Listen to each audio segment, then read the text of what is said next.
Baik, bismillahirrahmanirrahim. Assalamualaikum warahmatullahi wabarakatuh. Alhamdulillah wa syukurillah la haula wa la quwata illa billah. Para ikhwan, sebelum memasuki atau menjelaskan, melanjutkan obrolan tadi, apa aja obrolan lah, supaya ringan ya.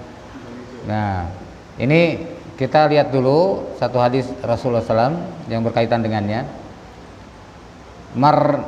Man ro'a minkum, barang siapa yang melihat minkum di antara kalian mungkaron pada sebuah kemungkaran, falyughayyirhu, maka hendaklah merubahnya, biadihi, dengan tangannya. Fa ilam yastati', maka apabila ia tidak mampu melakukan merubah dengan tangannya, fa bilisanihi, maka dengan lisannya. Fa ilam yastati', maka apabila ia tidak mampu menyampaikan dengan lisannya, fabiqalbihi, maka dengan hatinya. Maksudnya adalah hati tidak setuju, ya, tidak ridho dengan adanya hal tersebut. Wazalika ad'aful iman, dan itu adalah merupakan selemah-lemah iman. Jadi kalau mengurut dada saja, ya, gimana ya? Nah, itu saja selemah-lemah iman. Kalau tidak ada, berarti nggak ada iman dalam hatinya. Ya, jadi yang paling bagus adalah merubah dengan tangannya. Tangan di sini bisa arti kekuatan, kekuasaan, wibawa, ya, itu adalah merupakan bagian daripada biadi. Nah, kemudian ingat, ini hadis yang kedua. Ini yang jadi motivasi saya, ya, sehingga berkomitmen untuk tiada hari tanpa dakwah. Ya, hanya tiada hari tanpa dakwah. Pokoknya di mana ada kesempatan, di mana ada peluang, di sana disampaikan. Nah, Rasul bersabda, "Man sanna fil Islam." Barang siapa yang menunjukkan di dalam Islam sunnatan hasanatan, pada jalan yang baik, falahu, maka baginya ajruha, pahalanya, wa ajru man amila biha, dan pahala orang yang mengamalkannya. Jadi dia dapat pahala, dan orang yang mengamalkan karena mendengarkan dari dia juga dapat pahala. Dia pun dapat pahala juga dari dia. Bisa dipahami? Kalau kita punya murid 10, ya, kita sampaikan kita pelajaran sekarang surat Al-Fatihah, sampai yang 10 orang itu bisa surat Al-Fatihah, maka setiap dia membaca surat Al-Fatihah kita dapat pahala. Kemudian yang 10 orang ini mengajak pada 1000 orang, ya, maka setiap 1000 orang itu membaca, maka kita pun dapat pahala. Terus itu sampai hari kiamat, insyaallah, ya. Maka di sini, man amila biha ba'dahu min ghairi ayyang kusa min ujurihim syai', dengan tidak mengurangi pahala mereka sedikit pun. Jadi Allah telah memberikan jatah pahala buat mereka, ya sudah, mereka misalkan dapat pahala sekian, itu tidak dikurangi dengan bonus kepada kita, tidak. Karena Allah yang memberikan bonusnya. Dia pun begitu, yang 10 tadi punya murid 1000, ya, dia dapat pahala dari 1000 orang tanpa mengurangi pahala yang 1000 orang itu. Paham kan ya? Nah, ini luar biasa kan. Demikian pula sebaliknya, wa man sanna fil Islam, siapa yang menunjukkan dalam Islam sunnatan hasayiatan, jalan yang buruk, jalan yang jelek, karena adalah alaihi, atasnya, wizruha, dosanya, wa wizru man amila biha mim ba'dihi, dan dosa orang yang mengamalkannya sesudahnya. Jadi bakal mengajarkan perkara yang salah, kita pun dapat dosa sebanyak orang yang mengikutinya. Min ghairi ayyang kusa min auzarihim, dengan tanpa mengurangi dosa-dosa mereka syai'un, sedikit pun. Ya, jadi dosa juga sama seperti itu sampai hari kiamat. Ya. Nah, jadi tadi kalimat waman ahsanu qaulan mimman da'a ilallah, kalau kita menghayati kan seolah-olah itu untuk para dai. Ternyata kita lihat Ibnu Katsir begini. Jadi ada 3 yang disebutkan dalam ayat itu. Pertama adalah para muazin yang selalu mengumandangkan azan untuk memanggil sholat kepada Allah. Kemudian di sisi Allah bagi muazin dan ampunan atas dosanya, amalan azan adalah sama dengan saham para mujahidin di jalan Allah. Masya Allah. Makanya jangan malas-malesan untuk azan, ya, muazin itu. Kemudian yang kedua, seorang hamba yang selalu istiqomah dalam mempertahankan keimanannya, walaupun menghadapi berbagai ujian, tetap tegar, tidak ada rasa takut dan khawatir selain kepada Allah, kemuliaan al-jannah dan segala kenikmatan yang diinginkan akan dikabulkan Allah di dunia dan di akhirat. Tuh orang-orang yang masuk dalam ayat tadi. Yang ketiga para dai, para mubaligh. Tuh, para dai itu malah kalah sama muadzin kan. Karena kalau muadzin itu tiap hari sehari 5 kali komitmen terus dia ngajak orang. Sebanyak orang yang mengikuti masuk ke dalam masjid itu dan sebanyak orang yang mendengar manfaat dari azan itu, kemudian dia sholat, dia dapat pahala. Luar biasa. Itulah seruan kepada Allah. Ya. Nah, para dai mungkin hanya sebatas dalam halakohnya, itu. Tapi para muazin luar biasa. Para dai yang balik selalu komitmen menyampaikan dakwah, menyeru manusia untuk beribadah kepada Allah, senantiasa meluruskan niat karena Allah semata, selalu berjuang dan berkorban untuk meninggikan kalimat Allah di bumi Allah mana saja dan kapan saja. Itulah saya ambil dari tafsir Ibnu Katsir. Oke, kita lanjutkan pada tadi obrolan kita tentang dakwah bilisan. Ya, jadi jangan punya anggapan, oh saya nggak bisa ceramah, saya nggak bisa berkhutbah, saya nggak bisa tausiah, saya nggak bisa memberikan nasihat gitu ya. Seolah begitu. Akhirnya seolah-olah menyampaikan dakwah itu kewajiban orang-orang yang bisa ceramah saja, betul? Nah, padahal tidak. Kalimat bilisan itu dengan apa saja. Yang penting dengan lisan. Nah, ini mana kalimat tadi? Tadi seorang suban menyatakan demi Allah jamaah muslimin yang hak. Itulah bilisan. Dengan ungkapan seperti itu ternyata menarik perhatian. Ya, akhirnya waktu itu saya didatangkan dialog. Setelah dialog, dia paham, kemudian dia bilang, "Ustaz, gimana kalau saya pertemukan Ustaz dengan teman-teman saya?"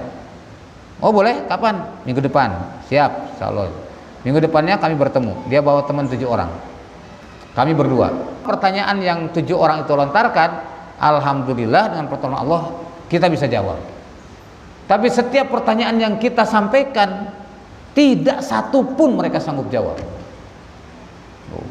Akhirnya yang tadi ya di pengusaha emas ini meyakini itu jamaah yang benar. Akhirnya dia baiat. Baiat.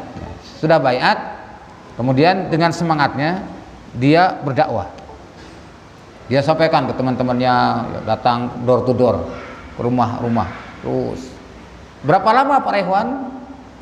Tidak lama, cuma 6 bulan.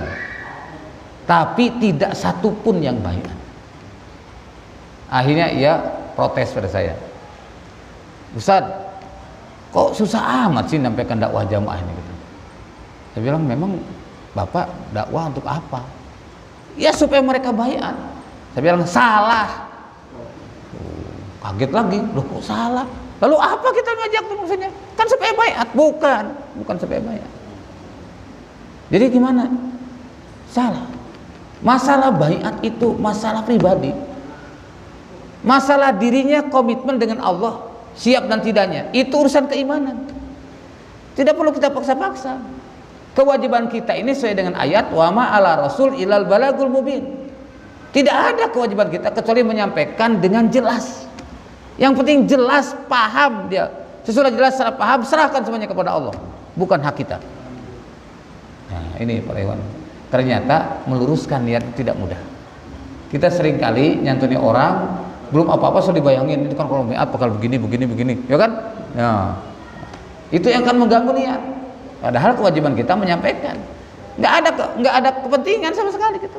Udah sampaikan saja. Orang mau beriman tidak beriman terserah dia. Di Al-Qur'an disebutkan walau syaa rabbuka la ja'alan nasa ummatan wahidah. Sekiranya Allah menghendaki akan dijadikan semua manusia ini jadi umat yang satu. Bakal hidup berjamaah semuanya. Bagi Allah mudah apa sulit? Sangat mudah. Lebih mudah daripada membalikan telapak tangan. Kalau menghendaki kun, jadi fayakun, maka jadi. Kalau kata Allah, iman kalian, iman semuanya. Betul? Masya Allah. Di Al-Quran demikian. Di surah Hud ayat 118-119. Wala yazaluna mukhtalifin illa man rahimah rabbuk. Mereka senantiasa berselisih, bersengketa, bertentangan, kecuali orang yang dapat rahmat dari Rabbmu. Orang yang dapat rahmat Allah, mereka yang akan mewujudkan kehidupan berjamaah.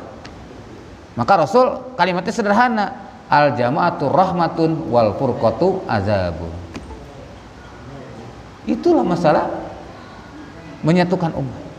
Di Al-Quran dikatakan di surah Al-Anfal ayat 63, lau anfaqta ma fil ardi jami'a ma alafta baina qulubihim.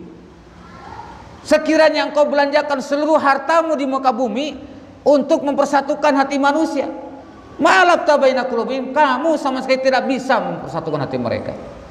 Walakinnallaha allafa bainahum, tetapi Allah lah yang persatukan hati mereka. Ini paling. Maka ketika kita menyampaikan dakwah, jangan sekali-kali punya kepentingan dalam hati. Itu yang akan merusak nilai-nilai dakwah. Jadi nggak ada kepentingan. Lepas saja. Akhirnya apa yang terjadi? Ya, Bapak tadi ya dengan rasa frustasi gitu datang kepada saya. Ustaz, saya sudah 6 bulan. Gitu. Tapi nggak ada satupun yang mau bayar. Tapi yang salah. Salah. Jangan berharap untuk bayar. Berharap aja ridho Allah. Yang penting kita sampaikan dengan jelas. Selesai, sudah. Saya sampaikan hadis ayat tadi surah Hud ayat 118. Demikian pula surat Yunus ayat 99. Walau syarabuka, sekiranya Allah menghendaki, la amana man fil ardi kulluhum jami'an. Niscaya akan diimankan seluruh manusia di muka bumi. Coba. Bagi Allah tidak ada yang sulit. Apa anta tukrihun nas hatta yakunu mu'minin? Apakah kamu ingin memaksa manusia agar mereka beriman? Wa ma kana li nafsin an tu'mina illa bi iznillah. Tidaklah akan beriman manusia kecuali dengan izin Allah. Oh, pahamlah. Jadi salah saya tuh ya. Salah. Nah, sekarang ayo kita ikuti. Beginilah cara dakwah Rasulullah SAW. Saya jelaskanlah pola dakwah Rasulullah dari mulai Rasul menyantuni istrinya sendiri, Khadijah binti Khuwailid. Kemudian menyampaikan kepada keponakannya, kepada sepupunya Ali bin Abi Thalib. Menyampaikan kepada sahabatnya Abu Bakar As-Siddiq, menyampaikan kepada anak angkatnya Zaid bin Harisah, menyampaikan kepada khodamnya Khadijah yaitu Ummu Aiman. Maka berbaiatlah mereka semua, 5 orang berbaiat kepada Rasulullah SAW, dan itulah Rasulullah sebagai imam, mereka adalah sebagai makmum. Maka terwujudlah jamaah muslimin pada saat itu. Nah, ini terus saya sampaikan bagaimana Rasul ketika Abu Bakar sudah baiat, Abu Bakar menyampaikan pada orang yang selevel dengannya, ya, maka banyak orang berbondong-bondong baiat zahirnya dengan ajakan Abu Bakar. Ali bin Abi Thalib mengajak juga pada para kaum muda, Zaid bin Harisah mengajak para kaum buruh, misalkan para karyawan diajak. Akhirnya berbondong-bondong Islam. Nah, itulah yang dilakukan oleh Rasulullah SAW. Nah, jadi tidak ada kewajiban Rasul, hanya menyampaikan saja. Nah, udah saya jelaskan itu, akhirnya bismillah. Ia pun berdakwah kembali, ya, ajak lagi dengan tetap meluruskan niat, jangan sekali-kali ada punya kepentingan. Akhirnya alhamdulillah baiatlah. Sebulan pertama baiat 3 orang, bulan yang kedua baiat 5 orang, terus makin banyak. Nah, tiba-tiba saya diamanati imam untuk hijrah ke Cilengsi. Saatnya hijrah ke Cilengsi. Hijrahlah saya ke Cilengsi, terus dapat amanat untuk ke Aceh, ya. Di Aceh kemudian kecelakaan, patah kaki saya, lalu kemudian saya pulang. Nah, pada saat dirawat, datanglah yang nengok dari Tasik pakai L300, ada penuh L300, kalau nggak salah 18 orang yang datang. Terus saya kan nggak kenal mereka semua. Saya tanya, ini siapa? Ini Ikhwan baru. Maksudnya Ikhwan baru baiat? Iya, Ikhwan baru baiat. Oh, ini baru baiat semua. Memang sudah berapa yang sudah baiat? Sudah 60 Ustaz. Sudah 60. Alhamdulillah. Ustaz, kapan ditengok katanya tanamannya? Nah, ketika saya mau berangkat, mau hijrah ke Tasik, dari Tasik ke Cilengsi pun ini juga masalah lagi. Begitu saya bilang saya mau hijrah, loh, Ustaz gimana? Ustaz kan yang nanam di sini, masa mau ditinggalkan? Kayak gitu. Nah, ini juga harus diluruskan. Perkembangan zaman di sini sama sekali tidak terikat dengan adanya Wahyudi. Kita hanya kewajiban merawat, menanam, memelihara, memberantas hama tanaman. Sudah itu serahkan semuanya kepada Allah. Allah yang menjadikan batang, Allah yang menjadikan ranting, Allah yang menjadikan daun, bunga dan buah, itu Allah. Bukan siapapun, termasuk Wahyudi KS tidak punya peran apapun. Ini poinnya. Jadi disinilah sebenarnya kuncinya. Yang kadang-kadang kita merasa kita yang berjasa, sama sekali itu tidak ada. Nah, Saya sampaikan begitu, jangan punya anggapan seperti itu. Jadi gimana Ustaz? Ya udah, pokoknya nanti akan dilanjutkan oleh ustaz yang lain. Alhamdulillah, singkat cerita para ikhwan, akhirnya di tempat itu yang banyak lebih dari 100 orang. Dari mana awalnya? Dakwah bilisan. Demi Allah, kalau jamaah ya, yang hak itu jamaah muslimin. Sakit. Dia nggak ceramah di mimbar, tidak, bilisan. Ada lagi Suban lagi nih saya perankan. Ketemu di mobil dengan salah seorang ustadz. Ustadz ini dari Persatuan Islam. Ya. Kemudian duduk bersama di mobil, ditanya sama ustadz, mau kemana Jang? Mau mengamalkan dalil, gitu. Dia bingung. Maksudnya apa? Ya kan sekarang banyak orang yang mendalili amal, katanya. Kalau kami mengamalkan dalil, kan jadi makin perhatian. Gimana sih maksudnya? Katanya. Iya, katanya orang-orang kan pada bikin kelompok, bikin golongan, kemudian dicari dalilnya yang pantas, kira-kira mana nih, gitu. Nah itu kan mendalili amal. Kalau kami mengamalkan dalil, dalam hadis disebutkan talzamu jama'atal muslimina wa imamahum. Tetaplah kamu dalam jamaah muslimin dan imam mereka. Nah itulah yang kami amalkan, maka kami mengamalkan dalil perintah jamaah muslimin. Oh kayak gitu. Kamu ngaji di mana? Katanya. Nah jadi penasaran tuh kan, dia ngaji di mana? Di sana katanya di Bojong. Nah akhirnya dibawalah ke Niabah. Qadarullah, ketemu kami, ketemu Naib. Alhamdulillah dari situ terbuka hatinya. Akhirnya pas Taklim Pusat datang ke Cilengsi, baiat ke Cilengsi. Tuh. Dari mana? Cuman bahasanya sederhana, mengamalkan dalil, bukan mendalili amal. Itu dakwah bilisan, Pak. Tuh.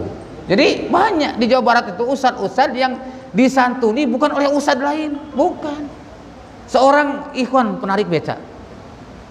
Coba kira-kira para ikhwan, bayangan kita, seorang penarik beca yang dari pagi sampai malam, ya, mengeluarkan tenaga besar. Apakah dia seorang alim apa bukan?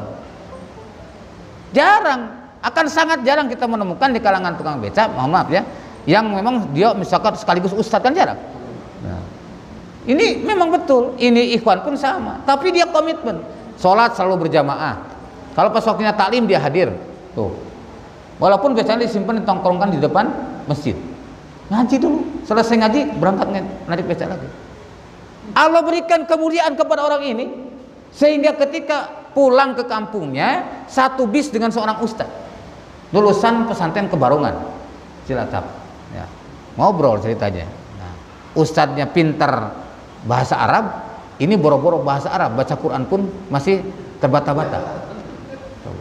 Tapi apa, hidayah masuk melalui dirinya, sampailah dakwah jamaah. Akhirnya penasaran, di mana ngajinya? Sebenarnya di Bojong, katanya. Bojong itu pusat jamaah.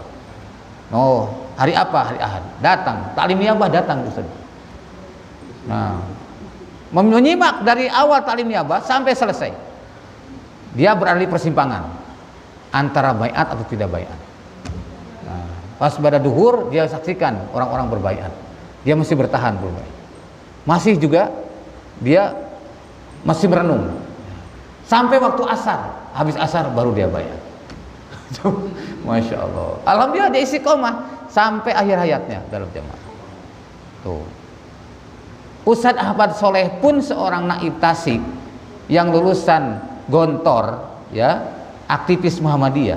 Siapa yang menyantuni? Itu seorang ikhwan tukang reparasi arloji. Yang baca Qurannya pun sama terbata-bata. Tapi Allah berikan hidayah melalui lisannya. Inilah dakwah bilisan. Jadi jangan punya anggapan kalau selama ini kan mungkin anggapan doa bilisan itu ceramah gitu ya. Bukan hanya itu. Banyak kejadian seperti itu. Masya Allah. Nah, itu. Yang kedua, dakwah tulisan. Bil kutub. Ini karena ikhwan rajin nulis, ngirim ke internet, browsing. Ada salah seorang ikhwan dari kalau nggak salah masuknya bahas ini, ya, Abu Muawiyah, gimana kabarnya? Masih nyambung nggak? Abu Muawiyah? Hah? Nah, coba dicek ya. Saya kehilangan nomornya. Kalau bisa dicek. Di Bekasi. Ya memang pernah terakhir saya ketemu itikaf di Niabah Bekasi waktu itu. Pada Ramadan yang tahun lalu. Ya. Ya? Iya. Iya. Nah, itu kan ceritanya gini. Dia lihat internet katanya. Di internet itu banyak sekali tentang jamaah. Ada yang mendukung, ada yang memfitnah. Nah, dia terus browsing. Lama-lama dia timbul pertanyaan, ini yang benar yang mana, yang mendukung apa yang fitnah gitu ya. Dan orang ada yang keluar dari jamaah kemudian jelek-jelekan jamaah juga ada gitu. Nah, singkat cerita dia penasaran. Qadarullah ketemulah kontak dengan Ustaz Amin. Nah, dia mengaku dari NII. Dari NII gitu. Kemudian Ustaz Amin ingat, oh kalau gini harus ketemu dengan Wahyu di KS ini katanya gitu. Terus ditelepon ke saya, Tad, ini ada orang yang mau ketemu, mau dialog katanya. Bisa nggak dialog lewat medsos katanya. Saya bilang nggak mau, saya bilang lewat medsos. Kalau mau ketemu saja. Kenapa saya tidak mau lewat medsos, para ikhwan, lewat WhatsApp dan sebagainya? Di medsos itu banyak kepalsuan. Orang pintar bisa pura-pura bodoh, orang bodoh bisa pura-pura pintar, betul? Nah, coba orang bodoh nggak ngerti apa-apa, dia cuma kopasan gitu, gampang sekali kan? Kira-kira pantas jawaban kopas gitu. Padahal dia baca Qurannya nggak bisa misalkan. Nah, makanya saya tidak mau. Gitu. Udah sering ada yang ngajak dialog dengan saya, tetap saya tidak mau. Saya bilang saya lebih baik bertemu. Mau berapa orang saja teman kamu silahkan berhadapan dengan saya. Tetapi jangan lewat WhatsApp. Yang lewat WhatsApp itu banyak kepalsuan, saya bilang gitu. Nah, dia ini ada yang mau datang dia, ada juga yang hilang seketika gitu. Nah, ini ikhwan ini datang sih. Ikhwan gitu Abu Muawiyah. Udah, gini saja. Kalau mau bertemu saya, nanti saya akan ngisi di Kostrad di Bintaro gitu. Hari Ahad ketemu. Nah, qadarullah alhamdulillah jadilah ketemu. Dia datang. Ya, selesai kajian, ngobrol, dia ceritakan bahwa dia tertarik jamaah itu melalui tulisan. Itu yang beredar di internet. Tapi dia juga ada hal yang menjanggal di dalam internet itu. Nah, yang orang jelek-jelekan jamaah, jelek-jelekan wali al-fatah dan sebagainya. Dan ada pertanyaan yang dia pun bergejolak dalam hatinya. Apa pertanyaannya? Bagaimana mungkin seorang wali al-fatah yang dibaiat sebagai imam pada saat itu masih menjabat sebagai kementerian dalam negeri di biro politik? Bagaimana seorang imam tapi di atasnya ada kekuasaan? Nah, kira-kira para imam gimana jawabnya? Hah? Oh, ya? Jadi, waduh, oh itu pertanyaannya. Ya, jadi gimana Ustaz ini? Mungkinkah seorang imam di atasnya ada lagi kekuasaan? Yang namanya imam itu kan dia di atas, dia paling puncak. Kok masih ada kekuasaan lagi? Kalau begitu berarti tidak sah jadi imamnya. Oh, baik. Oke, sekarang gini. Coba kita putar sejarah di zaman Nabi Yusuf. Seorang Nabi Yusuf adalah seorang nabi yang bekerja di kerajaan Mesir. Saya tanya, Raja Mesir waktu itu muslim apa kafir? Kafir, kitfir tapi kafir, gitu ya, namanya kitfir. Itu Raja Mesir pada saat itu. Orang kafir. Nabi Yusuf menjadi bendahara di kerajaan Mesir, artinya dia pejabat tinggi di sebuah kerajaan kafir. Pertanyaan saya, batalkah kenabiannya? Ya. Batal tidak kenabiannya? Ya enggak. Nah, apa yang menjadikan bedanya dengan wali al-fatah? Wali al-fatah bekerja di negeri ini, di pemerintahan Indonesia, tapi beliau dibaiat sebagai seorang imam. Satu. Yang kedua, ketika Rasulullah SAW di Mekah, Rasul tidak punya apapun, tidak punya kekuatan apapun, tidak punya kekuasaan apapun, bahkan terintimidasi di Mekah. Artinya Rasul bukan orang yang paling tinggi waktu di Mekah. Tapi ketika para sahabat yakin dengan kebenaran Islam, mereka berbaiat kepada Rasulullah SAW sebagai imam, sebagai Rasul dan juga sebagai imam. Pertanyaan saya, sahkah baiatnya para sahabat di Mekah? Sah katanya. Adakah ulangan baiatnya ketika hijrah ke Madinah? Tidak ada. Nah, itulah yang menjadi akidah kami, itulah yang diamalkan oleh Imam Ali Al-Fatah. Akhirnya, oh gitu ya. Paham. Jadi gimana? Dah kalau itu saya baiat gitu.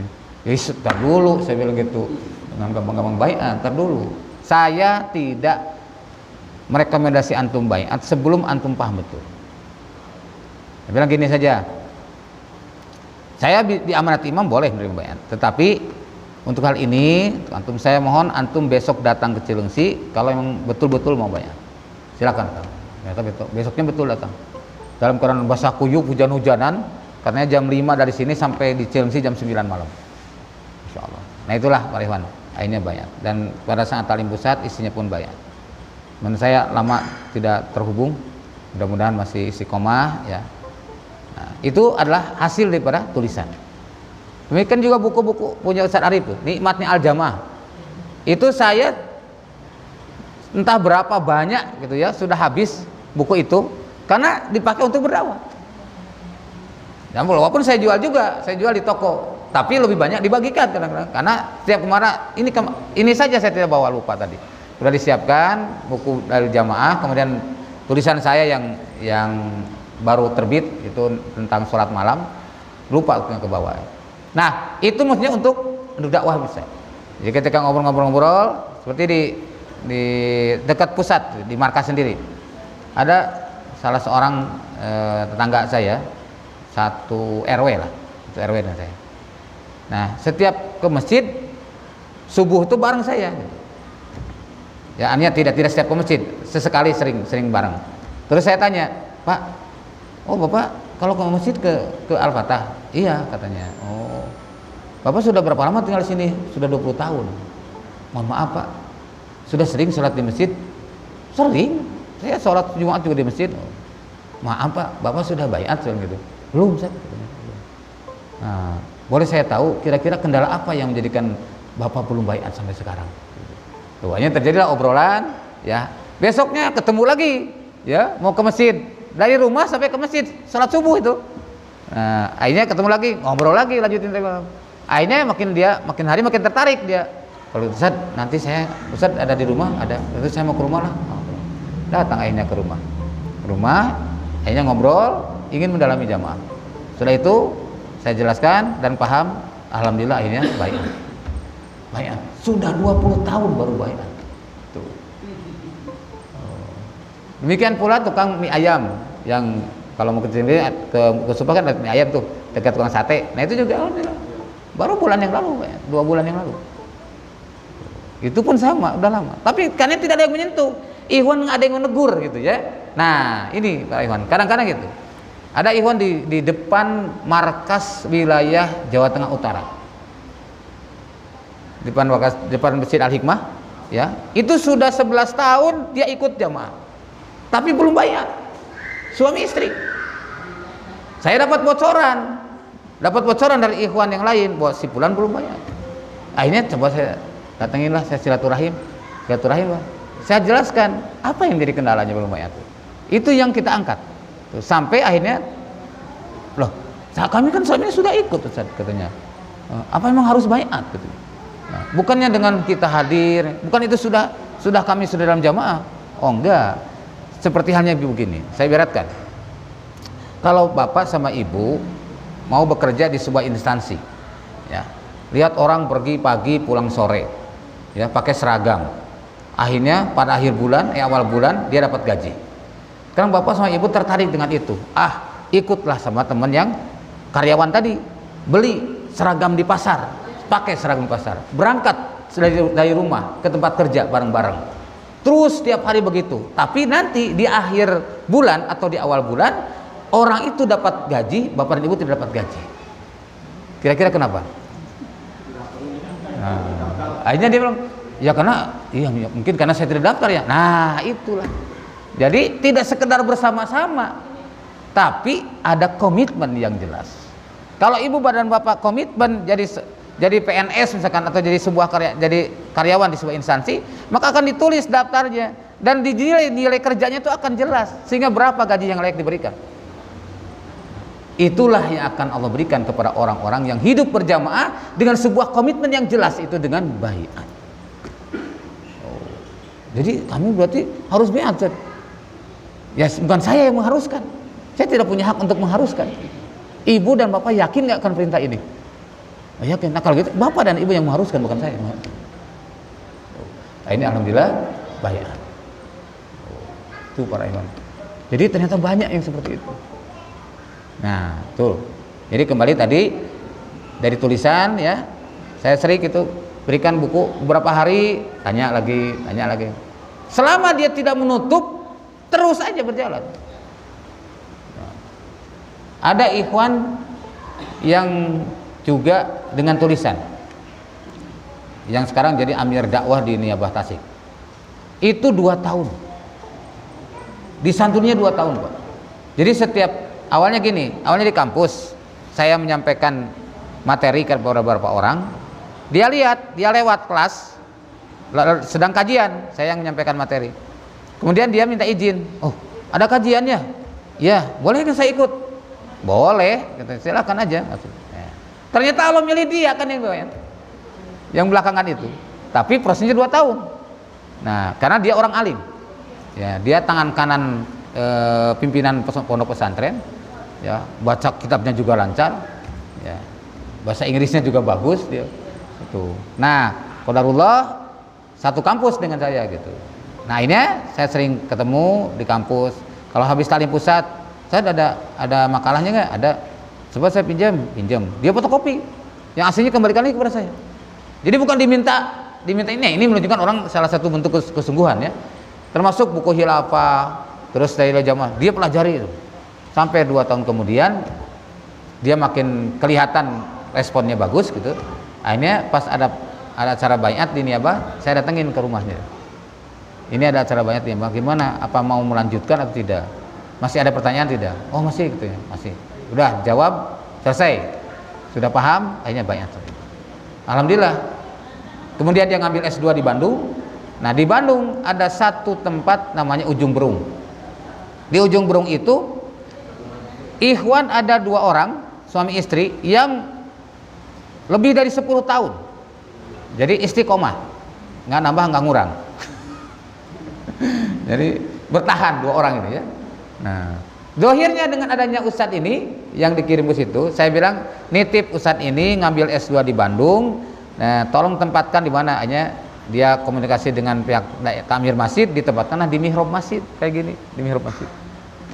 Disitulah dia tinggal. Akhirnya di mihrab masjid tinggal, kemudian dia pun ngadakan pengajian, anak-anak asalnya. Nah, anak-anaknya cerita sama orang tuanya, ada ustadz bagus ini mau cerita.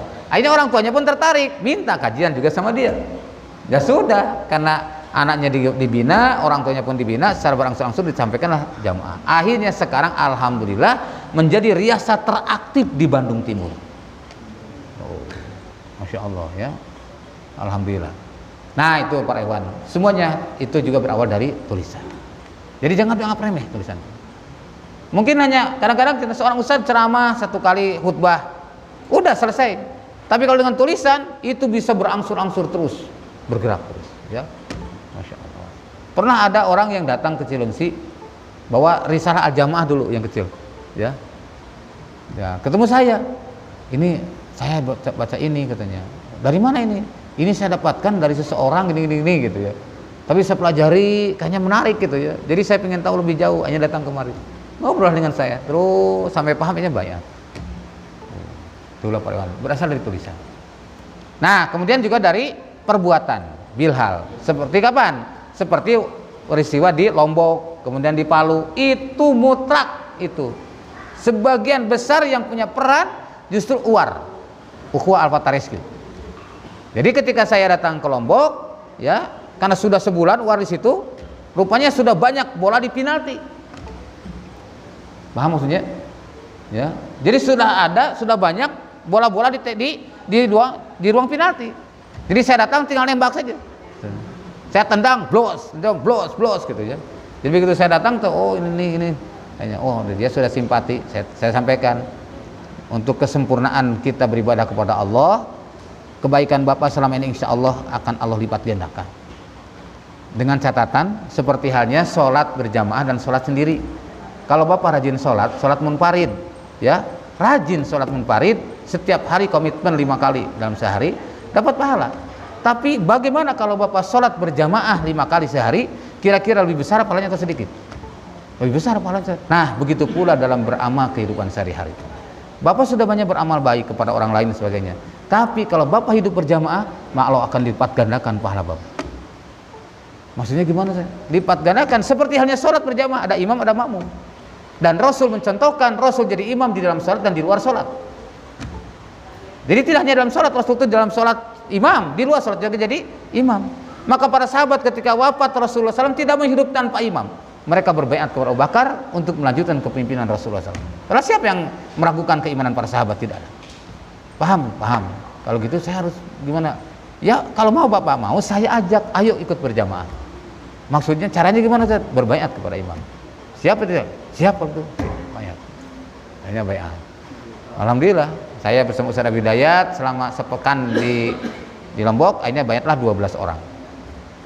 Nah, itu yang kemudian berkembang, akhirnya sekarang jadi Niabah Nusa Tenggara Barat. Demikian ke Palu juga sama. Ya, sudah sebulan UAR di situ, bahkan sudah jadi masjidnya dibangun oleh UAR. Nah, tapi belum ada yang baiat. Nah, rupanya saya ngobrol-ngobrol, itu tuh kayaknya ini orang antusias sekali, tapi belum paham katanya. Kenapa Anda sampaikan?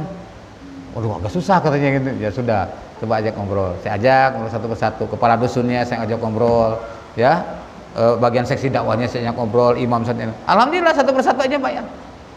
Ada memang yang agak lama itu, salah seorang ustadznya agak lama prosesnya. Yang lain sudah baiat, dia masih bertahan ada. Tapi 2 hari kemudian akhirnya baiat juga. Nah, akhirnya jadilah Palu sekitar 38 misal yang baiat. Ya. Nah, itu para ikhwan. Dengan apa? Tertarik dengan perbuatan, dengan amal soleh kita di lapangan. Ya, Masya Allah. Bukan dengan ceramah, bukan. Nah, jadi saya kan sampaikan tadi sudah di lubang penalti, ya udah tinggal tembak aja.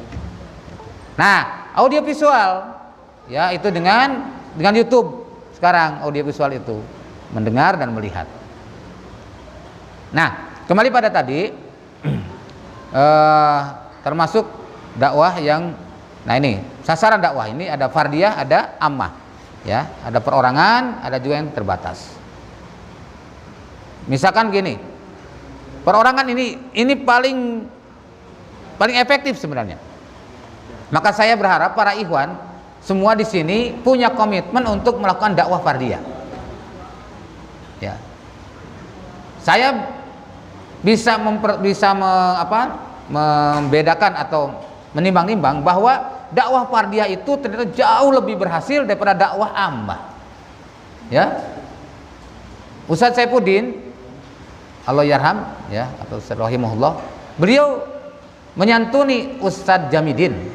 Ustaz Jamidin itu dua-duanya sudah meninggal ya. Itu Jawara Banten yang punya 9 perguruan. Ya. Jadi luar biasa jagoan. Dan itu begitu mendengarkan berita tentang jamaah, nah, dia kemudian bertarung Ustaz Saifuddin pakai golok. Golok, Pak. Dia loh pakai golok. Goloknya depan. Pokoknya kalau saya kalah, saya akan baiat. Kalau Anda kalah, ini bagiannya. Coba kira-kira gimana tuh? Kira-kira Ikhwan sanggup nggak tuh? Ya. Nah, sebenarnya siap. Terjadilah dialog. Rupanya kalah. Dalam artian tunduk kepada dalil kan? Akhirnya baiat. Ya, Masya Allah. Itulah. Jadi banyak sekali semacam itu. Itu fardiyah. Doa fardiyah. Nah, seperti saya mendakwahi ikhwan seorang ustadz, tapi sudah itu kemudian baiat. Jadi sampai riasah yang teraktif di Bandung Timur. Asalnya kan 1 orang. Dakwah fardiyah. Termasuk pesantren Nasirul Haq di Tasik. Itu ada Ustaz Dadan Hamdan. Itu dulu ketika dialog tahun 95, beliau debat sama saya waktu itu bertiga. Ustaz Ahmad Soleh, Naib Tasik, Pak Yayan Darian, dan saya bertiga. Nah, dari sana ada Ustaz Sidik Amin, ya, Ustaz Sidik Amin yang sempat jadi ketua Persis. Kemudian Ustaz Dadan Hamdan dan beberapa ikhwan yang lain. kumpul di satu tempat di PO Bisuka waktu itu tahun 95. Nah, kemudian terjadi dialog, tapi ujung dialog itu deadlock. Di mana deadlocknya? Deadlocknya ketika bicara tentang talzamu jama'atal muslimin wa imamahum. Satu. Yang kedua, ketika dikatakan kulluha finnar ila wahidah wahiyal jamaah. Nah, di situ deadlocknya. Menurut beliau bahwa al-jam ini adalah ismu sifat, bukan ismul hal. Ismu sifat artinya nama sifat, Pak. Jadi namanya boleh apa saja. Yang penting ma'ana ali wasabi, yang penting Quran Sunnah. Boleh namanya si A, si B, si C, si D, boleh. Gak ada masalah. Apa arti sebuah nama? Kata gitu. Nah, gitu. Ya, kata saya tidak bisa begitu. Ini adalah ismul hal. Ini sebagai bentuk kasih sayang Allah dan Rasulnya kepada kita, agar kita tidak bingung, tidak meraba-raba. Makanya di Al-Quran kalimat ta'alau ila kalimatin sawa. Ayo kita kembali pada satu kalimat yang sama. Kalimat la ilaha illallah, itu dulu dakwah tauhidnya. Sekarang ila kalimatin sawa, ayo kembali kepada satu kalimat yang sama, itu al-jamaah, ay jamaatul muslimin. Oke, sekarang gini Ustaz. Kalau Ustaz sebutkan enggak Ustaz? Kalau kita sebut sholat subuh jadi sholat pagi, kita sebut sholat duhur jadi sholat siang, kita sebut sholat asar sholat sore, setuju nggak? Oh yang nggak bisa, itu syariat katanya. Ini juga sama. Kalau ini bukan solusi, maka kita akan terus meraba-raba. Maka Rasul memberikan solusi, talzamu jamaatul muslimin. Adakah Ustaz menemukan dalil yang lain? Talzamu fulan, talzamu golongan A, golongan B, ada? Oh iya, memang tidak ada, tapi kalimat yang muslimin inilah ismu sifat. Oh dia tetap bertahan. Akhirnya deadlock, ya sudah. Jadi tidak ada kesimpulan dialog itu. Ya. Tapi seiring perjalanan waktu, dia melihat, mendengar, ya, menyimak kita, terus memantau. Akhirnya 18 tahun kemudian, 18 tahun bukan sebentar. 18 tahun kemudian ternyata datang ke Cilengsi. Ya, Ustaz Wahyudi masih ingat dulu gini-gini. Oh iya Ustaz. Ya, dulu saya menentang jamaah dan sekarang saya kesini mau baiat. Masya Allah. Makanya jangan punya kepentingan sekali lagi. Dakwah udah lepas saja. Jadi beban tidak ada di dalam hati itu. Udah, kita sudah menyampaikan, udah. Saya serahkannya pada Allah. Allah yang akan memilih di antara mereka. Wajtabakum wa ma ja'ala 'alaikum fid dini min haraj. Allah akan memilih di antara kalian sehingga tidak diberikan kesulitan dalam agama Islam ini. Itu ya Allah yang milih. Alhamdulillah setelah beliau baiat dan dohirnya memang disantuni oleh muridnya. Murid beliau di pesantren itu murid saya ngaji waktu di SMP dia. Itu alhamdulillah gitu ya. Akhirnya nyambung.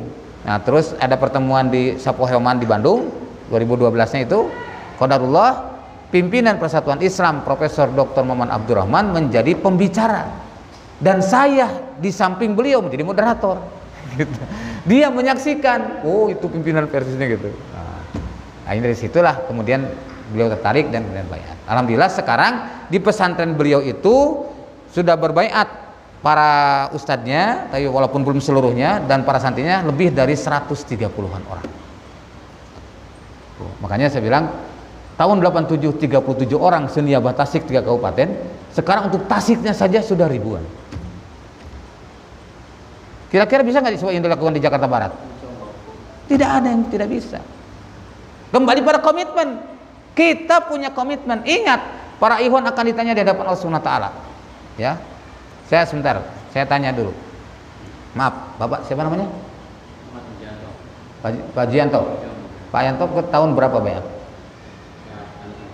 83. 83 sampai sekarang berarti sudah 37 tahun, Pak. Betul? Saya tanya, Pak, ada nggak 100 orang yang pernah baca Bapak aja? Bukan 1000, Pak, 100. Ada nggak, Pak? 50 ada nggak? 10 ada nggak? Kurang juga dari 10. Innalillahi wa inna ilaihi. Maksudnya 5 orang. 5 orang. Selama 37 tahun, Pak. Jadi hari-hari yang Bapak lalui dipakai buat apa? Ya amal soleh juga kan. Ya amal soleh. Tapi kewajiban berdakwah itu kenapa tidak dilakukan? Kamu kan berbuat baik. Iya, itu sih pasti. Nah, sekarang oke, kita lihat Qur'annya ya. Ingat. Kita lihat surat Al-Baqarah Pak ya. Ayat 159. Para ikhwan tanya pada hati masing-masing. A'udzubillahi minasyaitonirrajim. Innalladzina yaktumuna, sesungguhnya orang-orang yang menyembunyikan ma anzalna, apa-apa yang kami telah turunkan minal bayyinati, dari penjelasan, wal huda, dan dari Al-Qur'an, mim ba'di ma bayyanahu linnasi fil kitab, dari apa-apa yang sudah dijelaskan Nabi kepada manusia dalam Alkitab. Ulaika yal'anuhumullah wa yal'anuhumul lainun, mereka itu orang-orang yang Allah akan melaknat mereka, wa yal'anuhumul lainun, dan orang-orang lain, orang yang melaknat akan melaknat mereka. Jadi orang-orang yang menyembunyikan kebenaran, orang-orang yang menyembunyikan ilmu yang sudah kita dapatkan, yang sudah kita yakini tidak disampaikan pada yang lain, maka akan masuk pada orang yang dilaknat oleh Allah dan dilaknat oleh orang-orang yang pelaknat. Mari kita sadari hal ini. Mohon maaf, Bapak dijadikan contoh nggak apa-apa ya? 37 tahun coba, kalikan 365 hari, berapa ratus ribu? Lalu hari-hari yang kita lalui apa tidak ditanya? Ditanya. Rasul bersabda, la tazulu qadama abdin yaumal qiyamah, tidak akan pernah bergeser dua telapak kaki seorang hamba pada hari kiamat. Hatta yus'ala, sehingga ditanya 4 perkara. Yang pertama, an umrihi, tentang umurnya. Fima afnahu, pada apa dia habiskan umurmu itu. Akan ditanya, apalagi dengan ancaman seperti ini. Maka di sini kan ilal ladzina tabu, kecuali orang-orang yang bertobat. Bagaimana tobatnya itu? Wa aslahu, dia melakukan perbaikan, wa bayanu, dan dia menjelaskan. Itu wujud tobatnya. Jadi kalau para iman sesudah ini tidak juga menyampaikan, maka para iman berarti tidak bertobat kepada Allah Subhanahu wa taala. Ini ingat, akan ditanya di hadapan Allah. An umrihi, tentang umurnya. Yang kedua, an ilmihi, tentang ilmunya. Fima fa'ala, pada apa dia habiskan, pada apa dia amalkan. Ilmu sudah sering kita dapatkan. Oh iya ya, dakwah itu pahalanya besar. Oh iya, dakwah ini adalah luar biasa, nilai keagungan insya Allah, kemuliaan insya Allah. Oh iya ya, dakwah kalau tidak disampaikan akan dosa, kan? Itu semua. Lakukan wa taktumul haqqa wa antum ta'lamun, kamu menyembunyikan kebenaran pada kamu mengetahui. Nah, ini. Maka di sini ilal ladzina tabu wa aslahu wa bayanu, mereka kecuali orang-orang yang bertobat kemudian melakukan perbaikan dan menjelaskan, faulaika, maka mereka itulah atubu alaihim, aku menerima tobat atas mereka, aku memberikan tobat. Wa ana tawwabur rahim, dan akulah penerima tobat, dan Allah penerima tobat dan maha penyayang. Nah, ini. Jadi itu ya tentang dakwah fardiyah tadi. Di dakwah fardiyah itu lebih efektif. Silahkan lakukan itu semua.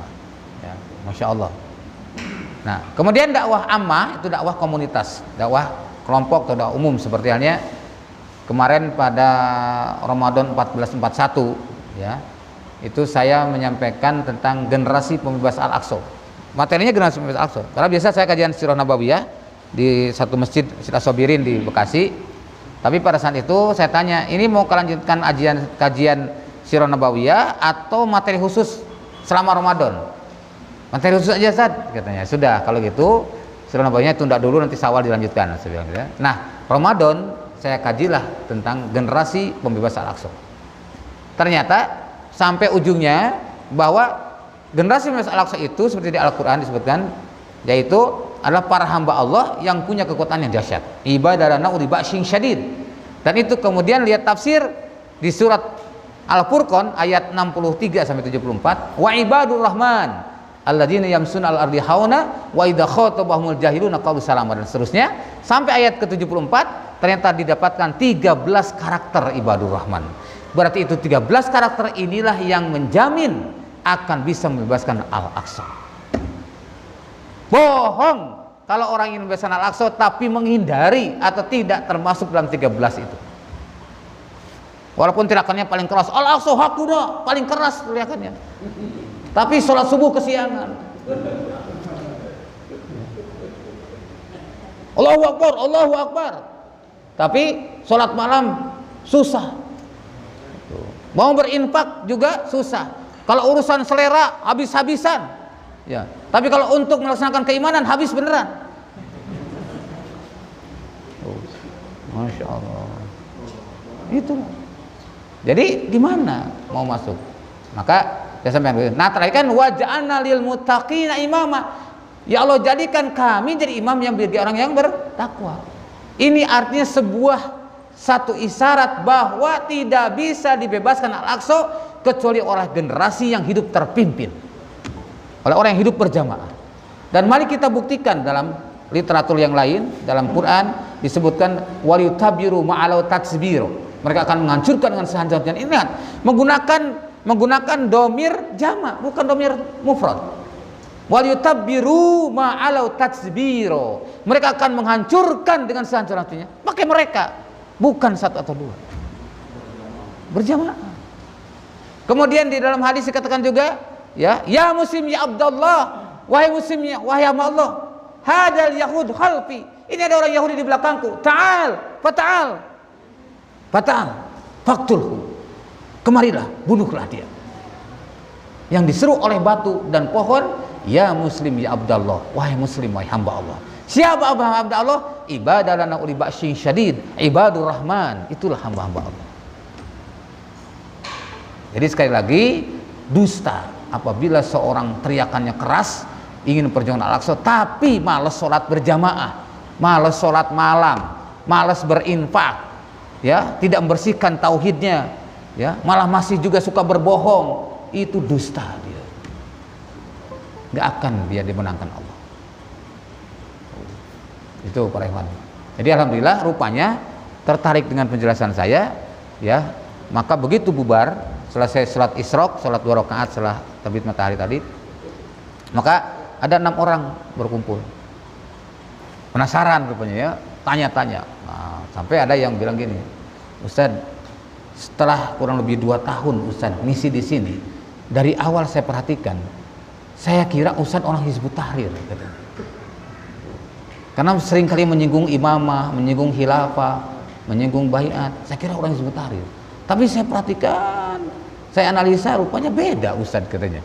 Tapi apa yang Ustaz sampaikan tentang konsep khilafahnya, saya setuju. Nah, dia udah bilang gitu. Oh, jadi Bapak setuju apa yang saya sampaikan? Ya, saya setuju apa yang Ustaz sampaikan. Itu juga yang saya setuju. Nah, jadi saya tidak sama dengan Hizbut Tahrir. Nah, terus akhirnya terus sampailah kepada masalah komitmen dengan jamaah, komitmen dengan imam. Nah, yang dari 6 ini, yang satu pamitan, ya, kan ada keperluan jam 7 pamitan. Itu adalah takmir masjidnya, pamitan. Nah, tinggal yang ada 5 orang. Dan itu masih berlanjut sampai setengah 8. Akhirnya sampailah puncaknya, dia paham, mantap dan siap baiat. Terimalah 5 orang baiat. Imam sholatnya, seksi dakwahnya, terus sekretaris yayasan, kemudian ketua RW tuh, dan teknisi speaker. Nah, termasuk juga Agnia di situ. Alhamdulillah 5 orang baiat itu langsung. Ya. Nah, kemudian bulan kemudian baiat lagi 2 orang. Bulan berikutnya lagi baiat 1 orang. Jadi ada 8 orang di situ. Nah, itu para ikhwan. Jadi itu adalah dari ammah, tapi kemudian juga jadi fardiyah. Artinya dari tadi umum tersaring, ya, ada seperti itu.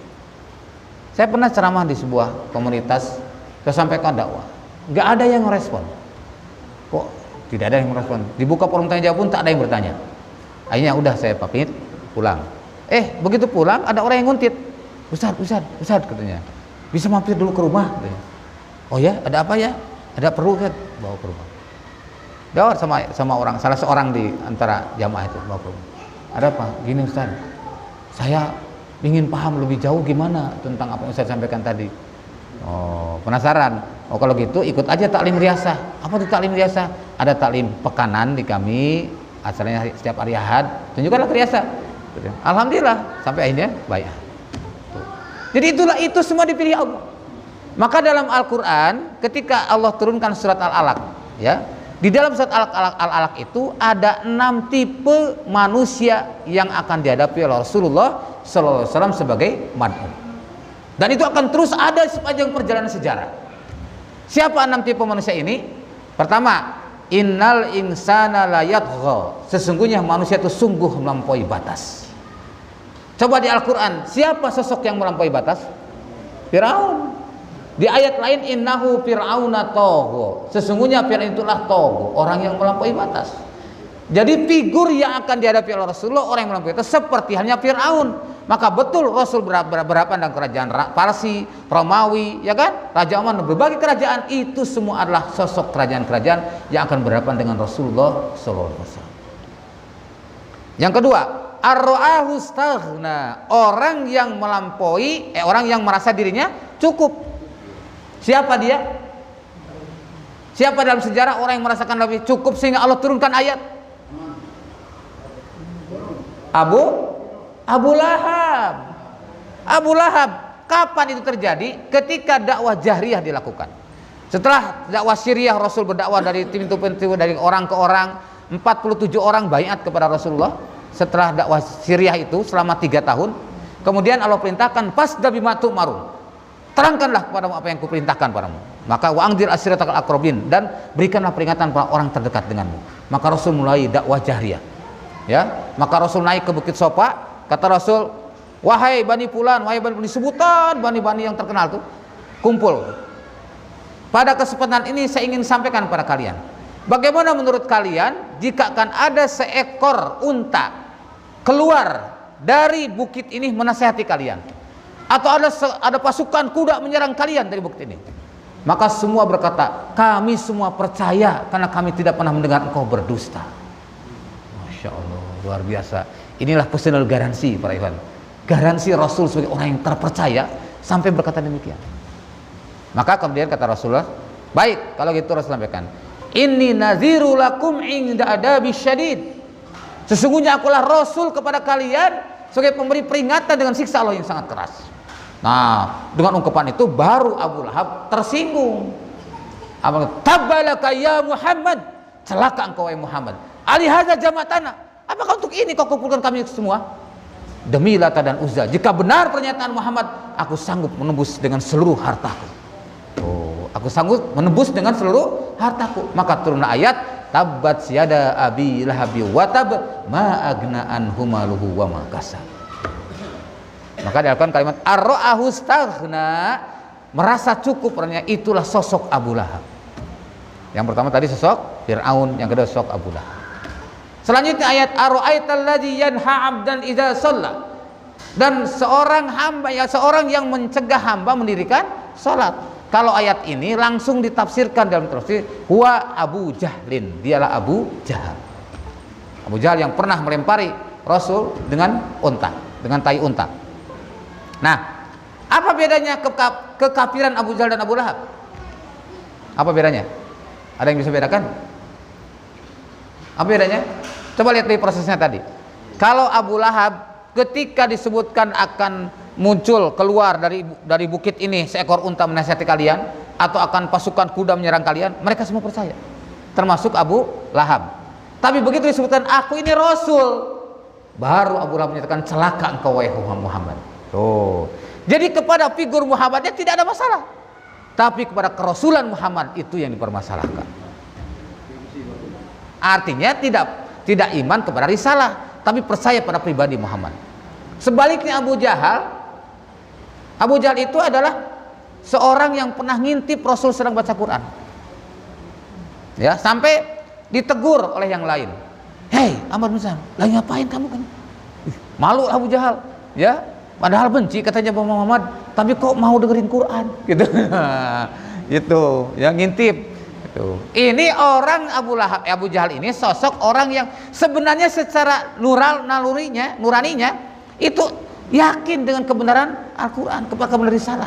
Tapi masalahnya yang jadi pimpinan siapa? Keponakannya sendiri. Tuh, Muhammad itu keponakannya. Maka di surat Al-Quran disebutkan angkana zamali wa banin. Akulah yang punya anak buah dan harta yang banyak, masa aku harus taat kepada keponakanku? Oh, gengsi. Maka akan ada sepanjang sejarah orang yang menolak figur dan orang yang menolak syariat. Menolak figur, Gimana? Oh benar, emang harus begini jamaah. Siapa imamnya? Oh ya Salman. Oh gini ya Salman Mansur. Katanya, kok ya Salman Mansur imamnya sih? Kenapa tidak dari Timur Tengah? Katanya. Nah, tuh kan akhirnya seperti itu. Tapi ada juga yang menolak syariat. Pokoknya nggak ada lah dalam Islam kayak gitu-gituan. Ada yang begitu. Itulah dulu di masa Rasul ada sosok Abu Lahab dan sosok Abu Jahal.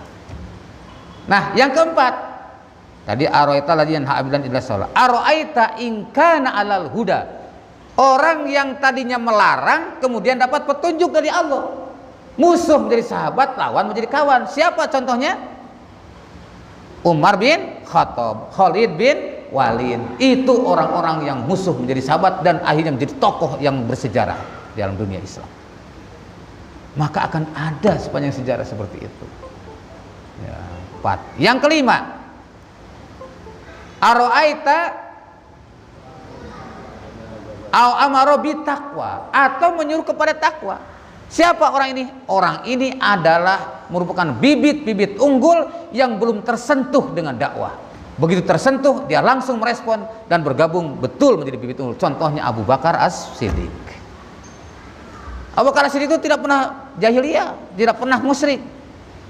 Sudah bertauhid sebelum Muhammad menjadi Rasul. Maka ketika disentuh dengan seruan untuk bersyahadat, tidak ada kesulitan sama sekali, dia langsung berbaiat. Maka di tengah-tengah kita pun ada seperti itu. Nah, yang keenam, aro'aita in kadzdzaba wa tawalla. Orang yang mendustakan dan berpaling. Ada orang juga seperti itu. Orang yang mendustakan dan berpaling itulah orang-orang yang munafik dan orang-orang yang murtad. Akan selalu ada sepanjang sejarah. Wallahu a'lam bis-shawab. Masih panjang cerita kita, tapi mengingat waktu terbatas dan kita memberikan kesempatan untuk bertanya, maka saya cukupkan sekian dulu materinya. Silakan para ikhwan bertanya. Mungkin ada yang ada unek-unek di hati. Pokoknya kalau bapak dan ibu ada unek-unek di hati tidak diungkapkan, maka nanti bisa jadi sakit perut pulang dari sini. Ya. Silakan. Demikian dari saya. Alhamdulillahirrahmanirrahim.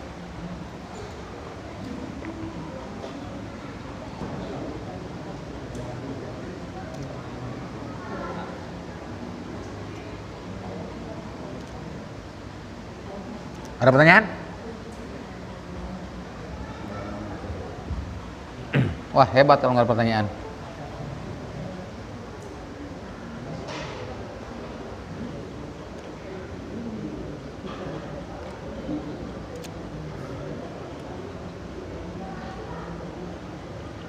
Ya kan, ibu-ibu juga boleh bertanya.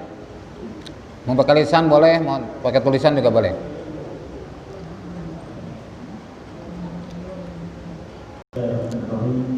Assalamualaikum warahmatullahi wabarakatuh. Waalaikumsalam warahmatullahi wabarakatuh.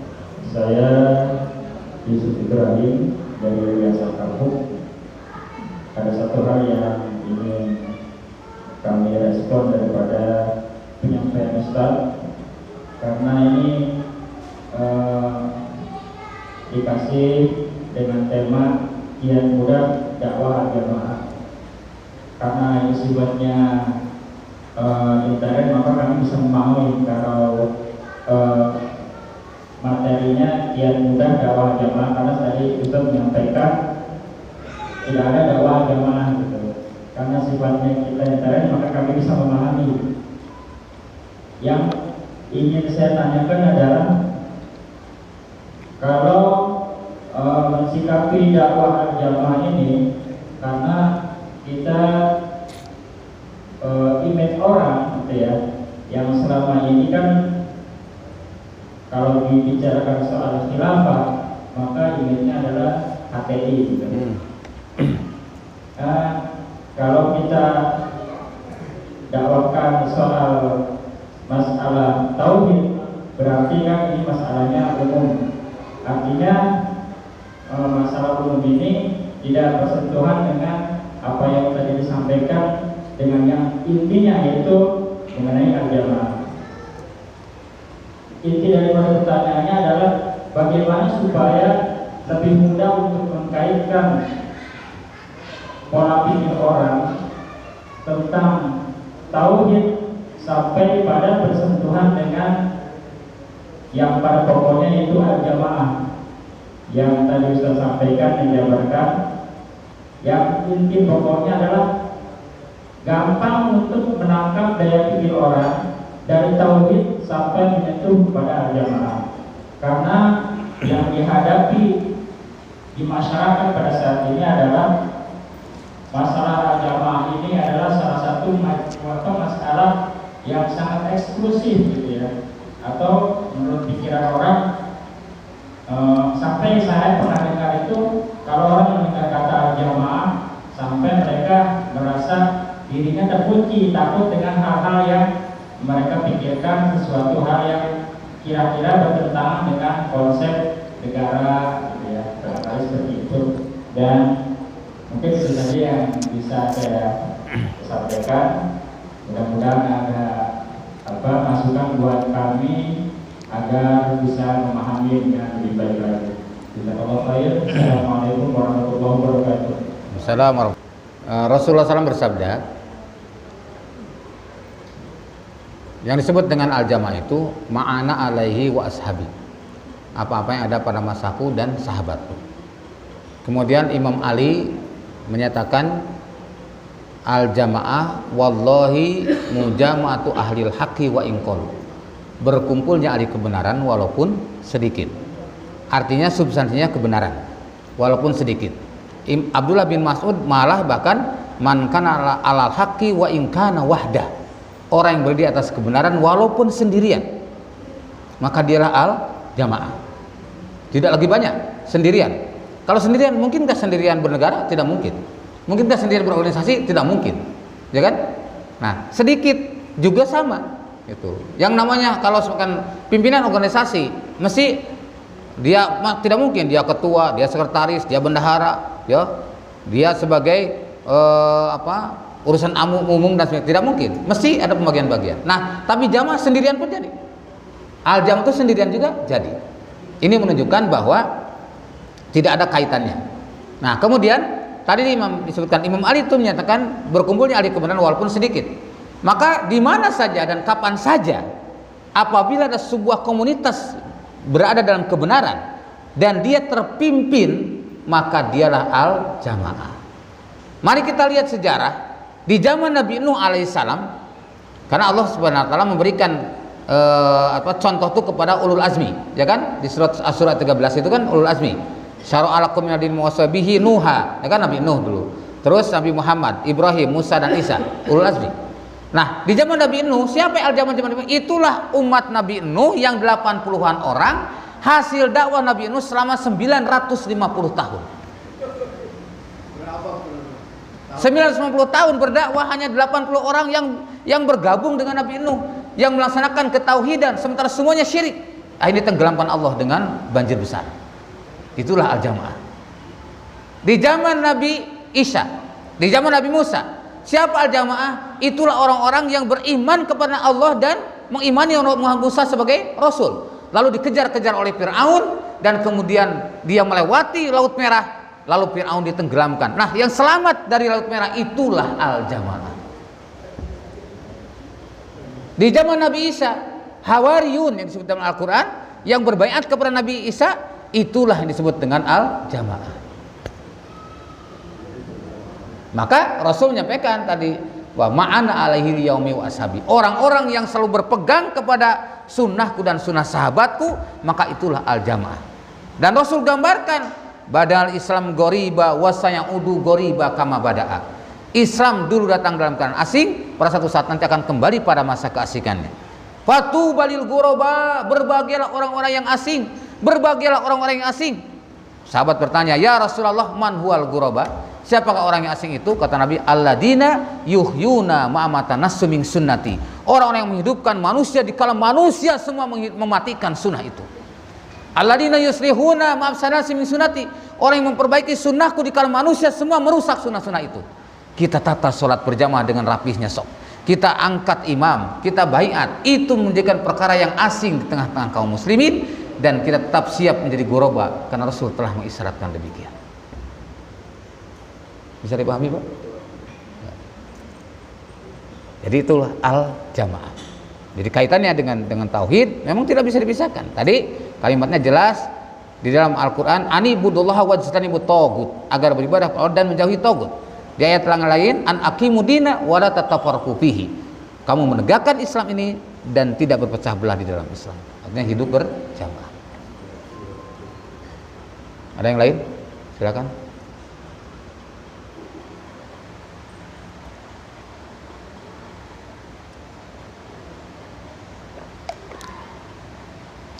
Nah, ini adalah iskaliyatud dakwah ala ahdi Nabi sallallahu alaihi wasallam. Problematika dakwah di masa Nabi sallallahu alaihi wasallam. Sekarang pertama, asyirku billah, syirik kepada Allah. Berbagai kesyirikan di zaman Rasulullah luar biasa. Hari ini banyak nggak orang yang berbuat syirik? Banyak apa tidak? Banyak apa sedikit? Banyak. Lah mereka atas firqah. Dulu ketika zaman Nabi Ismail di Mekah itu hanya satu milah, itu milah Ibrahim. Terjadilah pergeseran, yaitu adanya Amr bin Luhai. Amr bin Luhai ini seorang tokoh yang dia dipercaya menjaga Ka'bah. Kemudian melancong pergi ke Syam. Pulang dari Syam, melihat kehidupan di masyarakat Syam, orang-orang banyak yang menyembah Hubal. Hubal itu adalah berhala, yang itu berhala itu dibuat untuk mengingat orang soleh ketika hidupnya. Jadi orang soleh ketika telah mati dibuatlah berhala, tapi kemudian lalu diagungkan, ya, dijadikan sebagai perantara kepada Allah. Karena dia adalah orang soleh, maka berhala itu menjadi perantara mendekatkan diri kepada Allah SWT. Nah, di Syam itu punya kebiasaan demikian. Amr bin Luhai tertarik, ya, Amr bin Luhai dari Bani Huza'ah. Maka kemudian akhirnya dia membawa oleh-oleh Hubal ini ke negeri Mekah. Sampai negeri Mekah, ia ajak tokoh-tokoh Quraisy untuk mengajak, mari kita melakukan upacara ritual baru, menyembah kepada Allah dengan perantara Hubal kepada Allah. Mereka bertanya, siapa tuh Hubal? Ini orang soleh di Syam. Nah, maka orang-orang Quraisy minta, bukankah kita juga punya dulu orang tua meninggalkan pada kita, ya, patung-patung orang soleh itu? Bukankah kita punya Lata, punya Uzza, punya Manat? Oh iya benar. Kalau gitu, mari kita gali. Digali kembali yang sudah terkubur lama itu, kemudian disandarkan di Ka'bah. Nah, setelah disandarkan di Ka'bah, maka kemudian mereka melakukan ritual ibadah dengan perantara berhala-berhala tadi. Rupanya ini terdengar oleh masyarakat Arab dari berbagai penjuru. Maka mereka berdatangan satu persatu. Maka ikutan. Sekarang ada upacara di Mekah itu adalah ritual untuk mendekatkan diri kepada Allah dengan perantara berhala tadi. Maka mereka pun berdatangan, ya. Dan ramailah betul Mekah. Akhirnya seperti Syam, jadi maju. Dengan ramainya orang berdatangan ke Mekah, maka perekonomian di Mekah menjadi meningkat. Nah, ini.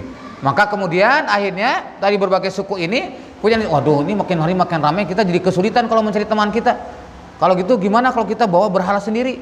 Nah, jadi muncul ide baru. Muncullah berhala-berhala baru, dan akhirnya sampai disandarkan di Ka'bah sebanyak 360 berhala. Maka sejak itulah terjadi makin berpecah belah umat ini, at-tafriq bainahum ala firaq. Nah, kemudian di setiap kelompok juga mereka punya ambisi untuk jadi pemimpin tengah-tengah mereka. Kepala suku ingin jadi kepala suku. Untuk jadi kepala suku itu mereka menghalalkan segala cara. Karena mura'atur ri'asa alaihi min anfusihim, ambisi kepemimpinan di antara mereka. Nih, kalau kita lihat sekarang ada persamaan nggak? Pokoknya menghalalkan segala cara untuk menjadi kepala suku, ada kesamaan nggak? Dan at-tahrib fi milati Ibrahim, terjadi penyimpangan pada milah Ibrahim. Yang tadinya mereka tawaf biasa normal, tapi setelah adanya berhala ini, karena kalau syirik ini syirik ini kan pelanggaran tauhid, itu sebagai pemicu terjadinya kemaksiatan yang lain. Kalau sudah syirik, maka kemaksiatan yang lain akan mengikutinya.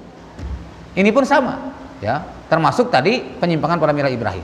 Maka mereka untuk melakukan penghormatan kepada berhala itu, mereka telanjang bulat karena harus suci. Suci dari semua. Mereka telanjang bulat. Mereka berkeliling mengelilingi Ka'bah, mengelilingi berhala tadi sambil dalam keadaan telanjang bulat. Labbaik Allahumma labbaik, labbaik la syarika laka labbaik illa amarta Lata wal Uzza. Tamahin kayak gitu, ya.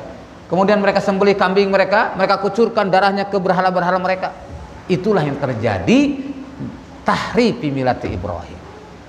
Karena Nabi Ibrahim tidak pernah mengajarkan demikian.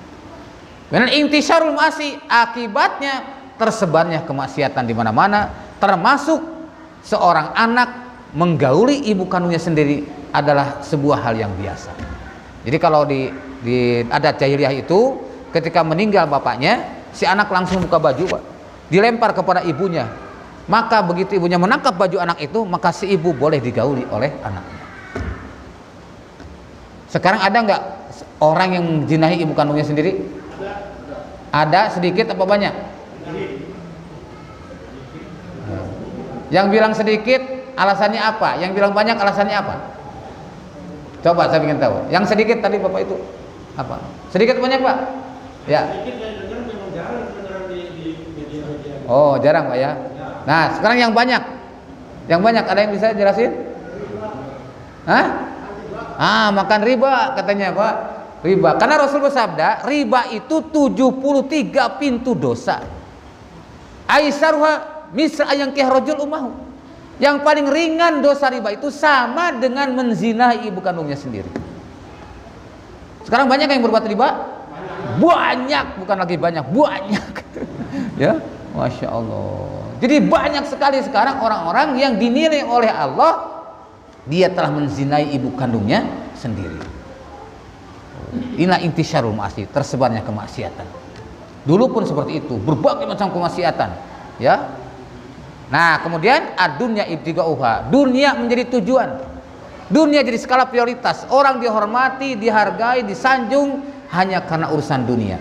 Karena pangkatnya yang tinggi, karena harta yang banyak, bukan karena ketakwaannya. Padahal Allah SWT menyebutkan in akramakum indallahi atqakum. Orang yang paling mulia di sisi Allah orang yang paling takwa.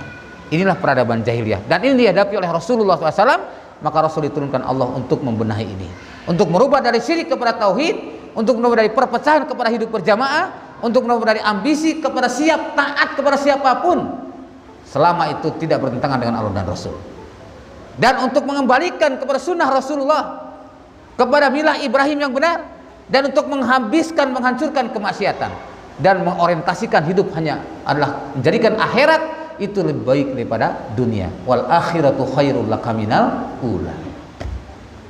Itulah tugas Rasulullah.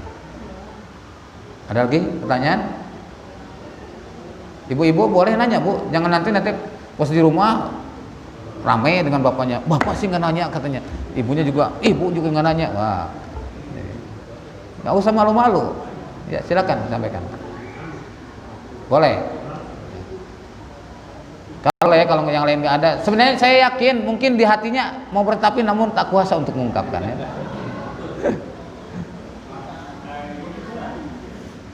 Saya pernah baca di satu link ormas Islam terbesar di Indonesia bahwa beliau mengatakan salah satu materinya narasumbernya itu menyampaikan bahwa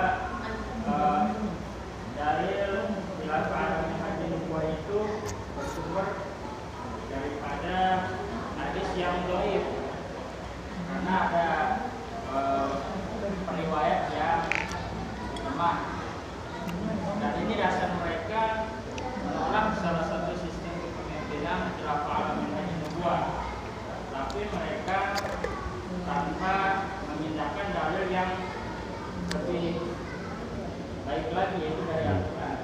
Bagaimana menurut pandangan Ustaz menghadapi satu fenomena hal yang semacam ini, karena penolakan mereka didasarkan daripada juga narasumber mereka. Itu aja, Ustaz. Ya. Jadi itu memang di dalam kalau kita mengkaji hadis-hadis tentang itu ada yang sahih, ada yang dhaif. Nah, qadarullah si penulis itu hanya mengangkat yang dhaifnya, tapi tidak kurang adil lah gitu. Tidak mengangkat yang sahihnya. Sementara itu bisa dilihat, jadi Bapak kita bisa lihat di dalam internet juga sudah ada bantahannya. Sudah ada bantahannya ya tentang hadis itu. Bahwa memang posisi hadis-hadis tentang akhir zaman itu memang ada yang sahih, ada yang hasan, ada yang dhaif, bahkan ada yang palsu. Dan itu yang harus kita hati-hati. Harus pandai memilah dan memilih. Ya, saya sendiri kan di Al-Jamaah TV masih sedang membahas tentang Qiyamat Kubro. Ya, terakhir malam Sabtu yang lalu saya bahas tentang kiamat kubro. Baru 3 yang saya angkat, tentang Imam Mahdi, tentang Dajjal, tentang Malhamah kubro. Karena semuanya ada 13 ciri tanda kiamat kubro. Baru 3. Itu pun saya sampai hampir 1 bulan menyiapkan materi itu. Kenapa? Karena tadi memilah dan memilihnya, Pak. Ya, kadang mendapat kesimpulan, contoh seperti pernah terjadi ada berita 15 Ramadan akan terjadi duhon, ya kan? Nah, waktu itu saya kirim kepada si pemateri sebelum masuk Ramadan, saya kirim PDF yang menjelaskan bahwa hadis itu hadis palsu, tidak boleh dijadikan dasar, gitu.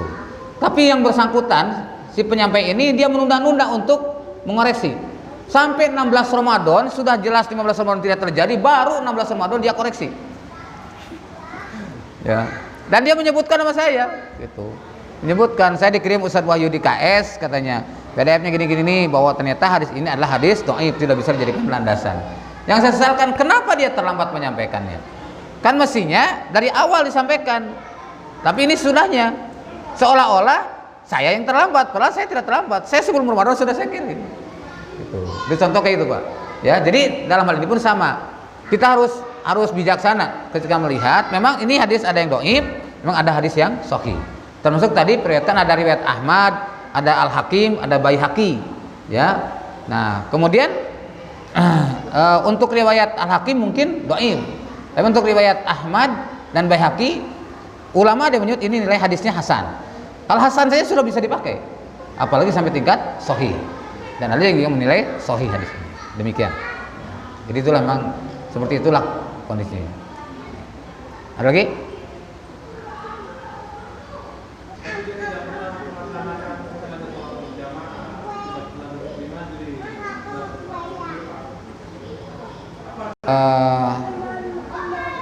Ada ikhwan kita yang dia rajin sholat berjamaah, rajin ngaji, rajin berinfak, rajin amal soleh, tapi dia belum berbaiat. Ya, ini kita sebut ikhwan yang belum berbaiat. Ada juga yang sudah berbaiat tapi malas amal soleh, malas sholat berjamaah, malas ngaji. Ini orang yang sudah berbaiat belum ikhwan. Paham? Loh, kok saya punya pendapat begitu? Bukankah ikhwan itu sudah baiat? Bukan. Siapa? Dalil mana yang menyebutkan bahwa ikhwan itu sudah baiat? Nah, ini juga harus diluruskan. Mari kita lihat dalam kata kapan Rasul menyebutkan ikhwan itu. Satu ketika Rasul sedang berkumpul seperti ini. Kemudian beliau menyampaikan begini. Wadidtu anni laqitu ikhwani. Aku rindu ingin berjumpa, aku cinta, rindu ingin berjumpa dengan ikhwanku. Oh. Maka sahabat heran. Mereka bertanya spontan, awalaysa nahnu ikhwanaka? Bukankah kami ikhwanmu ya Rasulullah? Kata Rasul, antum ashabi. Kalian adalah sahabat-sahabatku. Orang yang beriman kepadaku dan berjumpa denganku, kalian sahabatku. Walakin ikhwani, tapi yang maksud dengan ikhwanku adalah alladzina amanu bi walam yarawni. Orang-orang yang beriman kepadaku padahal mereka belum pernah berjumpa denganku. Itulah ikhwanku. Jadi siapa ikhwan itu? Orang-orang yang beriman kepada Rasul, ya, tapi belum pernah berjumpa dengan Rasul. Jadi sejak zaman tabi'in, kan tabi'in tidak berjumpa dengan Rasul tapi iman pada Rasul. Sampai hari kiamat, sampai menjelang hari kiamat gitu. Karena kalau kiamat tidak ada orang beriman ya. Menjelang hari kiamat, itulah umat Rasulullah disebut dengan ikhwan yang beriman pada beliau. Nah, lalu kita lihat di dalam Al-Quran, seperti apa ikhwan menurut Al-Quran. Lihat para ikhwan di surah At-Taubah ayat ke-11 ya. Nih, saya buka surah At-Taubah ayat ke-11. Lihat di depan ya. A'udzubillahi minasyaitonirrajim. Fa in tabu wa aqamus shalah wa atawuz zakah fa ikhwanukum fiddin. Oh. Maka apabila mereka bertobat, mendirikan salat, wa atawuz zakat dan menunaikan zakat, fa ikhwanukum fiddin, maka mereka itulah ikhwan kamu dalam Islam ini. Wa nufassilul ayati liqaumin ya'lamun. Dan kami jelaskan ayat-ayat Allah itu liqaumin ya'lamun, agar mereka mengetahui. Jadi syarat ikhwan itu dalam ayat ini 3. 1 tobat, 2 sholat, 3 zakat. Jadi selama dia masih bertobat kepada Allah, selama dia mendirikan sholat dan menunaikan zakat, maka itu ikhwan fiddin, itu ikhwan kita. Jangan dianggap bukan ikhwan. Maka diantara kaum muslimin, seluruh kaum muslimin yang tobat, sholat dan zakat itu ikhwan kita. Hanya ada yang sudah berbaiat, ada yang belum baiat. Nah, yang sangat prihatin tadi, orang yang sudah berbaiat tapi belum ikhwan. Itu yang kita prihatinkan. Jadi amal soleh kita pertama adalah menjadikan orang yang sudah ikhwan agar berbaiat, dan menjadikan orang yang sudah berbaiat agar menjadi ikhwan. Jangan sampai dia hilang identitasnya hanya karena hilang daripada ciri-cirinya tadi. Gula itu manis. Adakah sesuatu yang manis? Gula misalkan ya, ini gula manis. Kita datang ke pasar, Pak, ini berapa? Ini apa nih? Gula. Dicicipin, oh manis, gula. Satu ketika disebutlah ini gula juga, disebut tidak manis, gula bukan. Disebut gula sama pedagang, kita cicipin tidak manis, gula bukan. Kalau kata pedagang, demi Allah ini gula, ayo kita gimana? Berani kita ucapkan demi Allah ini bukan gula, berani nggak? Tuh kan ragu-ragu perempuan. Ya. Hah? Iya, artinya kalau kita bisa bilang tidak manis, kita katakan bukan gula. Si tukang pedagang itu bilang demi Allah ini gula. Dicobain sama dia juga, memang tidak manis, tapi dia sumpah demi Allah ini gula, walaupun tidak manis. Gitu. Nah, sekarang kita berani ucapkan demi Allah ini bukan gula. Berani nggak? Harus berani. Itulah aksioma. Aksioma itu ketetapan yang tidak bisa dirubah. Yang namanya gula tuh dunia akhirat tetap manis. Kalau nggak percaya nanti kita ketemu di akhirat. Ya, yang namanya gula pasti manis. Jadi gitu. Makanya di Al-Quran, innamal mu'minuna alladzina amanu billahi wa rasulihi tsumma lam yartabu. Sesungguhnya orang beriman kepada dan Rasulnya. Sesungguhnya orang mukmin itulah orang yang beriman kepada Allah dan Rasulnya, kemudian mereka tidak ragu-ragu, nggak ada keraguan. Seperti Abu Bakar As-Siddiq, ketika Rasul di Isra dan Mirajkan dalam satu malam, itu orang-orang banyak yang ragu. Tapi ketika berita datang ke Abu Bakar, ya Abu Bakar, itu temanmu makin gila aja. Kata Abu Bakar, emang kenapa?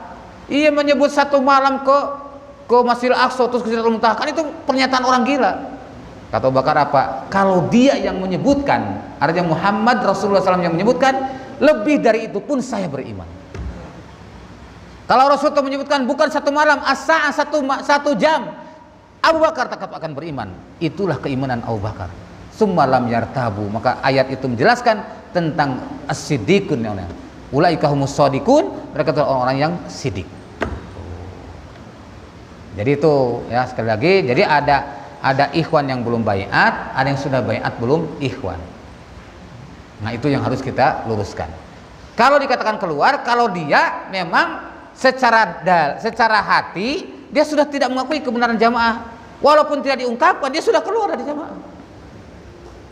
Kita tidak mengungkapkannya, misalkan, tapi di hatinya dia sudah tidak yakin, dia sudah keluar otomatis. Ya, jadi bukan harus dengan tanda-tanda tadi. Ya, artinya ini menjadi garapan kita dalam amal soleh kita. Kalau ada ikhwan yang tidak aktif, ikhwan yang tidak amal soleh, ikhwan yang malas sholat berjamaah, terus diingatkan. Dan ingat, di masa Nabi pun orang akan selalu ada seperti itu. Orang-orang munafik antara lain orang yang malas sholat berjamaah. Di Al-Quran, 2 golongan manusia yang berat untuk mendirikan sholat. Satu, orang munafik, disebut di surat An-Nisa 142. Yang kedua disebut di surat Al-Maidah 58, itu orang gila. Ya, nih kalau nggak percaya Pak Rewan, buka Al-Maidah 58. Tuh, lihat. Wa idza najaitum, dan apabila kamu seru mereka itu ila sholat, kepada sholat, ittakhuduha, mereka menjadikan panggilan sholat itu huzwa wa la'iba, menjadi senda gurau dan permainan. Zalika yang demikian itu bi annahum, karena sesungguhnya mereka kaumul la yaqilun, adalah kaum yang tidak berakal. Kalau tidak berakal bagaimana? Gila. Jadi mencari orang gila tidak harus susah ke rumah sakit jiwa. Begitu azan berkumandang, lihat orang peduli tidak dengan azan. Kalau tidak boleh dengan azan, bahkan menjadikan senegawan permain, wah azan mah biasa lah itu mau. Ngapain sih rese amat, katanya orang Arab juga tidak rewel katanya. Nah, kalau dari itu pertanda dia orang gila. Kata siapa? Kata Allah di Al-Quran surah Al-Maidah 58. Oh, Masya Allah ya. Maka jangan sekali-kali menyia-nyiakan waktu sholat. Begitu azan berkumandang, pada saat itu tidak ada yang lebih harus diutamakan kecuali panggilan Allah. Maka Aisyah radhiyallahu anha menyatakan, apabila Rasul mendengar azan, maka aku tidak ada gunanya sama sekali di depan Rasulullah. Tinggalkan, bahkan disebutkan ibarat bangkai, ditinggalkan sama sekali. Kita kadang-kadang sudah azan berkumandang, bahkan sudah menjalankan waktu, masih juga entar mas atuh kita kangen mas, wah repot ya, Masya Allah, mas kan udah lama meninggalkan saya, ini kangen. Nah. Jadi seolah pada saat itu Tuhannya yang ia sembah bukan lagi Allah, tapi istrinya sendiri. Nauzubillahi min dzalik. Ya, nah ini para ikhwan. Ada pertanyaan lagi? Ya silakan. Berkaitan dengan dalil itu yang mati jahiliyah yang punya imam, Ya. bagaimana dengan para alim atau para siddiqin, para faqih, orang-orang yang faqih atau soleh pada zaman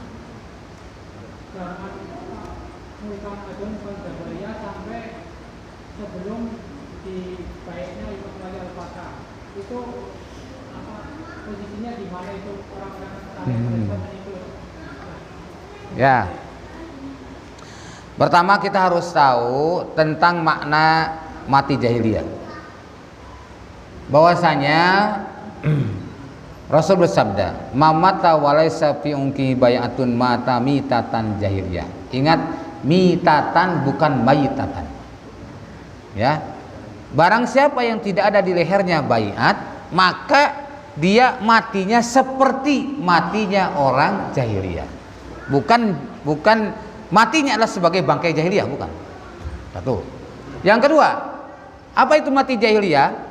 Di dalam kitab Fathul Bari, ya, dalam syarah Imam Bukhari dijelaskan oleh Ibnu Hajar Al-Asqalani bahwa maksud dengan mati jahiliyah itu bukan mati dalam keadaan kafir, ya, tapi mati dalam keadaan maksiat. Maka disebutkan sebagai tasbih, penyerupaan. Orang-orang yang disebut mati jahiliyah itu penyerupaan disebut bodoh, yang hakikatnya sebenarnya dia tidak bodoh, tapi karena tidak mewujudkan kehidupan berjamaah, tidak terpimpin dengan seorang imam, maka disebutlah sebagai mati jahiliyah, diserupakan dengan orang-orang yang hidup tanpa pimpinan. Maka mitatan jahiliyah kama yamutu alaihi ahlul jahiliyah minad dolalati wal firqati wa faqdil imamil muta'i. Mati jahiliyah itu sebagaimana matinya orang-orang jahiliyah dari kesesatan, dari golongan, dan tidak adanya imam untuk ditaati.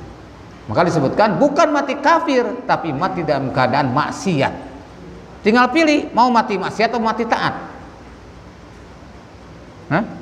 Mati maksiat atau mati taat? Mati taat. Oleh Allah diperintahkan wala tamutunna illa wa antum muslimun, jangan kamu mati kecuali dalam keadaan muslim, kan? Bagaimana supaya tidak dalam keadaan muslim? Lanjutkan ayatnya, wa tasimu bihablillahi jami'an wa la tafarraqu. Itulah mati dalam keadaan muslim, memegang teguh kepada tali Allah seraya berjamaah. Maka ada mati jahiliyah tadi, ada mati munafik. Mati munafik yang mana? Dalam hadis riwayat Muslim di Kitabul Jihad di Bulughul Maram, hadis yang pertama disebutkan, "Mamata lam yagzu wa lam yuhadis bihi nafsahu matala subatin min nifaq." Barang siapa yang tidak pernah berjihad atau tidak pernah terlintas di hatinya untuk berjihad di jalan Allah, maka kemudian dia mati, itu cabang daripada munafik. Jadi orang yang tidak berjihad atau tidak pernah punya keinginan terlintas di hati untuk berjihad, maka dia mati dalam keadaan munafik. Mati dalam keadaan kafir disebutkan di surah An-Nisa 17-18. Orang yang mengkufuri ayat Allah walau satu ayat, maka dia mati dalam keadaan kafir. Maka tidak boleh ada yang diingkari, dikufuri. Sekecil apapun harus diwujudkan. Masalah baiat itu di dalam Al-Quran tidak kurang dari 7 ayat Al-Quran. Pertama surat Al-Baqarah. Ya. Mati dalam keadaan kafir tadi sekalipun mewakili 1 ayat. Kendati pun mereka itu sholat, saum, haji, umpama. Iya. Iya.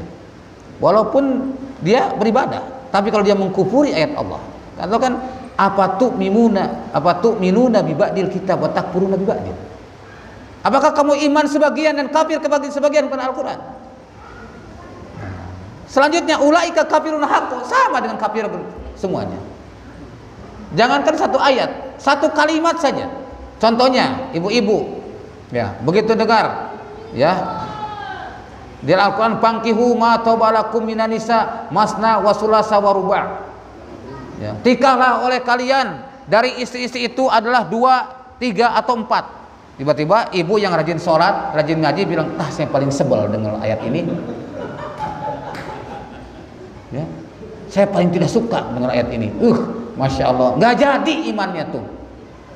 Dia kafir kepada ayat itu. Jadi walaupun kita tidak bisa melakukan, nggak mampu, jangan sampai tidak iman kepada ayat Al-Quran. Karena iman kepada Al-Quran itu wajib iman tafsili, iman keseluruhan secara terperinci. Kalau iman kepada selain Al-Quran, kepada Zabur, Taurat dan Injil, hanya iman ijmali, secara global saja iman.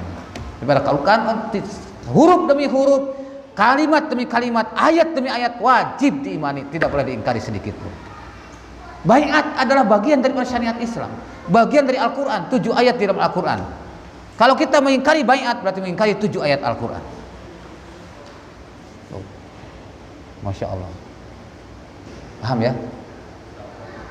Sudah lewat jam 9. Teng. Udah lapar katanya. Kelihatan wajah-wajah lapar, boro-boro bertanya lah katanya. Ya. Kenapa? Karena dari desakan dari bawah ya, dari perut desakan kepikiran jadinya. Baik, para ikhwan, ya kita cukupkan dulu sekian. Mudah-mudahan para ikhwan tidak merasa puas. Dan saya insya Allah akan menginap di sini. Kalau para ikhwan berkenan, kita lanjutkan subuh. Ya, para ikhwan yang tidak berkeberatan boleh ikut lagi pada subuh sampai waktu syuruk. Ya, waktu syuruk. Dan setelah itu saya nanti meminta izin kepada ya Rois di sini, mungkin saya akan silaturahim kepada ikhwan-ikhwan yang mungkin lama tidak nyambung, ya di sekitar sini, di waktu yang terjangkau sampai waktu menjelang Jumat.